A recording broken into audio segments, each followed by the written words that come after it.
Ramoji film city ಸಂಸ್ಥಾಪಕ ರಾಮೋಜಿರಾವ್ ವಿಧಿವಶರಾಗಿದ್ದಾರೆ. ಇಂದು ಬೆಳಗಿನ ಜಾವ 3:30 ಸುಮಾರಿಗೆ ಇಹಲೋಕವನ್ನ ತ್ಯಜಿಸಿದ್ದಾರೆ. ರಾಮೋಜಿ ಫಿಲಂ ಸಿಟಿ ಸಂಸ್ಥಾಪಕ ರಾಮೋಜಿರಾವ್ ವಿಧಿವಶ.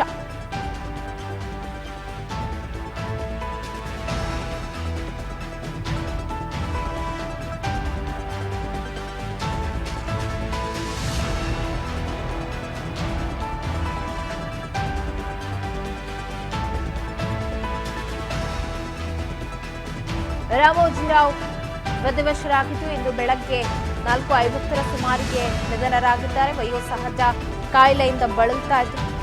ಇಂದು ಬೆಳಗಿನ ಜಾವ ನಿಧನ ಹೊಂದಿದ್ದಾರೆ. ವಯೋಸಹಜ ಕಾಯಿಲೆಯಿಂದ ಬಳಲುತ್ತಿದ್ದ ರಾಮೋಜಿರಾವ್ ಹೈದರಾಬಾದ್ನ ಖಾಸಗಿ ಆಸ್ಪತ್ರೆಗೆ ದಾಖಲಾಗಿ ಚಿಕಿತ್ಸೆಯನ್ನ ಕೂಡ ಪಡಿತಾ ಇದ್ರು. ವಯೋಸಹಜ ಕಾಯಿಲೆಯಿಂದ ಬಳಲ್ತಾ ಇದ್ರು.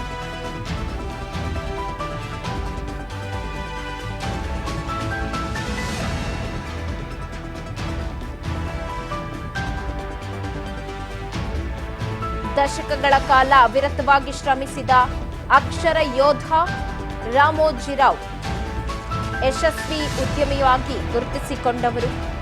ಒಂದು ಮಾಧ್ಯಮ ಸಾಮ್ರಾಜ್ಯವನ್ನೇ ಕಟ್ಟಿ ಬೆಳೆಸಿ ಒಂದು ಖಾಸಗಿ ವಾಹಿನಿ ಮೂಲಕ ಮಾಧ್ಯಮ ಜಗತ್ತಿಗೆ ದಿಗ್ಗಜರಾದವರು.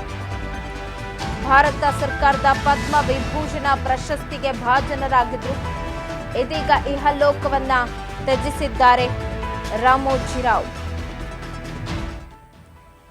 ರಾಮೋಜಿರಾವ್ ನಿಧನಕ್ಕೆ ಇದೀಗ ಗಣ್ಯಾತಿ ಗಣ್ಯರು ಸಂತಾಪವನ್ನ ಸೂಚಿಸಿದ್ದಾರೆ.